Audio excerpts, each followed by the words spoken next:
नमस्कार।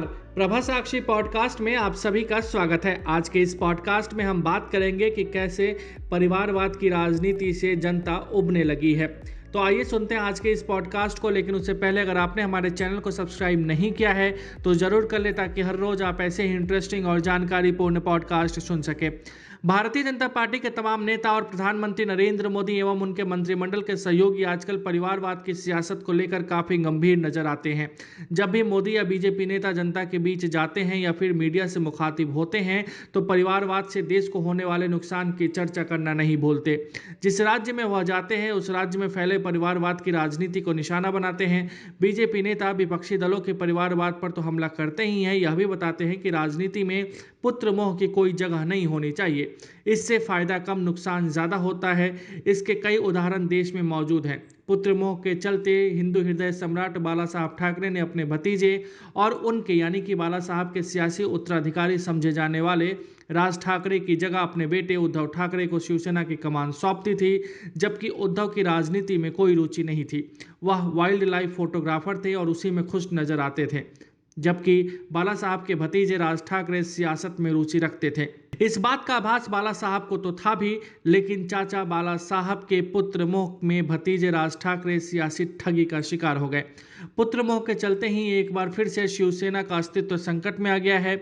अब की शिवसेना प्रमुख उद्धव ठाकरे के पुत्र मोह ने सेना को चौराहे पर खड़ा कर दिया है। उद्धव को अपना सियासी अस्तित्व बचाना मुश्किल हो पा रहा है।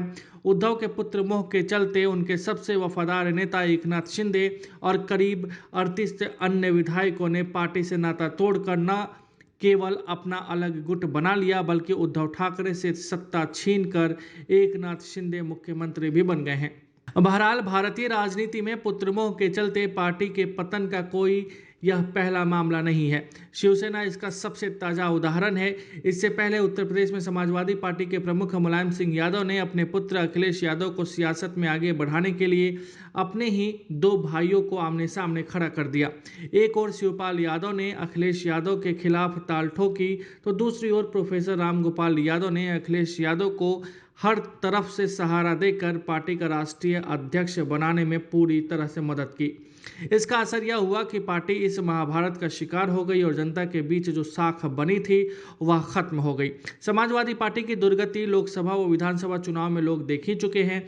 बिहार में राष्ट्रीय जनता दल सुप्रीमो लालू प्रसाद यादव के कुनबे में सत्ता का संघर्ष इसी तरह हुआ और लालू प्रसाद यादव अपने पुत्रों के बीच कोई ठोस फैसला नहीं ले सके। जब उनके पुत्र बालिग नहीं हुए थे तब जेल जाने से पूर्व अपनी कुर्सी पत्नी राबड़ी देवी को सौंप दी थी। कांग्रेस का नाम लिए बिना पुत्र मोह की सियासत पर चर्चा पूरी नहीं हो सकती। कांग्रेस तो नेहरू इंदिरा परिवार की विरासत ही समझी जाती है। कांग्रेस के अध्यक्ष पद पर ज्यादातर समय नेहरू गांधी परिवार का ही कब्जा रहा है। सोनिया गांधी के पुत्र मोह ने कांग्रेस को अर्श से फर्श पर पहुंचा दिया है। उत्तर प्रदेश, जहां से कांग्रेस ने दिल्ली की राजनीति में जड़ें जमाई थी, वह यूपी आज कांग्रेस विहीन हो गया है। यूपी में कांग्रेस को कोई पूछने वाला नहीं है। यूपी कांग्रेस अल्पसंख्यक विभाग के पूर्व चेयरमैन और पूर्व एमएलसी सिराज मेहंदी से एक बार जब इस संबंध में पूछा गया तो उन्होंने कहा कि कांग्रेस अध्यक्ष सोनिया गांधी पुत्र मोह में फंसी है, जिसके कारण राहुल और प्रियंका कांग्रेस को बर्बाद करने में लगे हुए हैं। सिराज मेहंदी ने कहा कि राहुल गांधी द्वारा यूपी में लल्लू को कांग्रेस अध्यक्ष बना दिया गया, जिनकी अपनी ही छवि सही नहीं थी, वह कांग्रेस को कैसे उभार सकते हैं। बहुजन समाज पार्टी की सुप्रीमो मायावती, जो सियासी परिवारवाद के खिलाफ सख्त दिखती थीं, उनको जब पार्टी संभालने के लिए किसी विश्वास पात्र की जरूरत पड़ी तो उन्हें भतीजे का नाम सबसे अधिक समझ में आया। 2019 में बीएसपी सुप्रीमो मायावती ने अपने छोटे भाई आनंद को पार्टी का राष्ट्रीय उपाध्यक्ष एवं भतीजे आकाश को नेशनल कोऑर्डिनेटर बनाकर कटोरी का घी थाली में गिराने का काम किया। बीएसपी संगठन में बदलाव से ज्यादा चर्चा मायावती के भतीजे आकाश को लेकर हुई। युवा आकाश को मायावती का उत्तराधिकारी माना जा रहा है। आकाश के सक्रिय राजनीति में उतरने से यूपी की राजनीति में एक और युवा चेहरे की आधिकारिक एंट्री हो गई है। आकाश मायावती के छोटे भाई आनंद कुमार के पुत्र हैं। शिवसेना की बात की जाए तो 15 साल तक राज करने वाली सेना कि आज हालत दयनीय बनी हुई है। महाराष्ट्र में शिवसेना प्रमुख हिंदूवादी पार्टी कहलाती है, लेकिन इसके नेता उद्धव ठाकरे ने महाराष्ट्र विधानसभा चुनाव से पहले ही अपने पुत्र आदित्य ठाकरे को राज्य का मुख्यमंत्री बनाने की योजना बनाई थी। अपनी योजना के लिए उद्धव ठाकरे ने दूसरी हिंदुत्ववादी पार्टी भाजपा से 30 साल पुराने संबंध तोड़ लिए। हालांकि संबंध तोड़ने के बाद कांग्रेस और एनसीपी ने आदित्य ठाकरे पर भरोसा नहीं किया और उद्धव ठाकरे को ही मुख्यमंत्री बनने के लिए विवश कर दिया।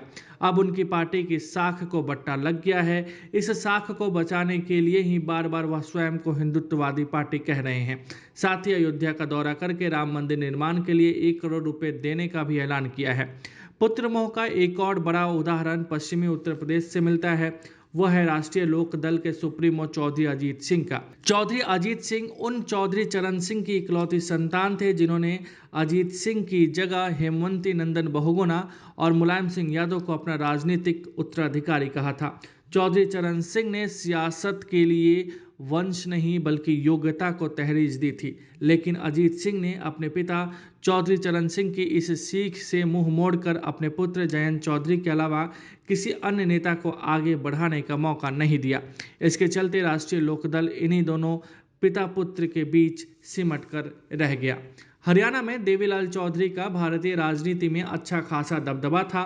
उनके बेटे ओम प्रकाश चौटाला ने भी अपनी पुत्र मोह में अपने ही दल का बंटाधार कर दिया। किसान और राजनीति के सिरमौर माने जाने वाले देवीलाल के रुतबे की बदौलत ओम प्रकाश चौटाला ने हरियाणा में राज किया, लेकिन वह बेटों को लेकर राजनीति के जिस झंझावात में फंसे उससे उनके दल की दशा दलदल सी हो गई। पंजाब में सबसे युवा और सबसे बुजुर्ग मुख्यमंत्री का तमगा हासिल करने वाले अकाली दल के अध्यक्ष प्रकाश सिंह बादल की राजनीति भी पुत्र मोह का शिकार हो गई और उनका दल पंजाब की सत्ता में पुनः आने के लिए संघर्ष कर रहा है। लेकिन बादल के पुराने वोटर अब उनके दल पर पहले जैसा विश्वास नहीं कर पा रहे हैं। इन प्रमुख राजनीतिक दलों के अलावा केंद्रीय मंत्री रामविलास पासवान ने भी अपने बेटे चिराग पासवान को आगे बढ़ाया और उनके दल की सियासत का हाल आज सबके सामने है। इसी तरह झारखंड में चुनाव जीतकर मुख्यमंत्री बनने वाले हेमंत सोरेन को राजनीति अपने पिता शिबू सोरेन से विरासत में मिली है। कांग्रेस के धाकड़ नेता रहे अजीत जोगी ने छत्तीसगढ़ में अपने बेटे अमित जोगी को आगे बढ़ाने की कोशिश की। हालांकि उनके बेटे ने विधानसभा के सदस्य तक का सफर तो आसानी से तय कर लिया, लेकिन इसके आगे की कोई बड़ी उपलब्धि हासिल नहीं कर सके। पिछले दिनों महाराष्ट्र की सियासत में काफ़ी उतार चढ़ाव देखने को मिला। सत्ता के खेल में बगावत, वफादारी, शर्म बेशर्मी, गाली गलौज, छल प्रपंच, धमकी धमक सब कुछ सरेआम सड़क पर नंगा नाच कर रही थी। शिवसेना प्रमुख उद्धव ठाकरे ने मुख्यमंत्री की कुर्सी की चाहत और पुत्र आदित्य ठाकरे के मुंह में फंसकर अपना मान सम्मान सब कुछ खत्म कर दिया। आदित्य ठाकरे जो उद्धव सरकार में कैबिनेट मंत्री थे, पूरे 2.5 वर्ष तक विवादों में घिरे रहे। जहां तक महाराष्ट्र की सियासत का सवाल है तो पिछले विधानसभा चुनाव में मतदाताओं ने भाजपा शिवसेना गठबंधन को सत्ता और कांग्रेस तथा शरद पवार की राष्ट्रवादी कांग्रेस दोनों को ही विपक्ष में बैठने का जनादेश दिया था। लेकिन हुआ उल्टा। शिवसेना ने मुख्यमंत्री की कुर्सी के लालच में उन दलों के साथ हाथ मिला लिया जिनको उसने चुनावी मैदान में पटखनी दी थी और उस भाजपा को ठेंगा दिखा दिया जिसके नेता और प्रधानमंत्री नरेंद्र मोदी के चुनावी जंग में फोटो लगाकर शिवसेना ने अच्छी खासी सीटें हासिल की थी। तो आज के लिए इतना ही। अगले पॉडकास्ट में किसी अन्य मुद्दे पर देंगे विस्तृत जानकारी। जुड़े रहिए प्रभा साक्षी के साथ।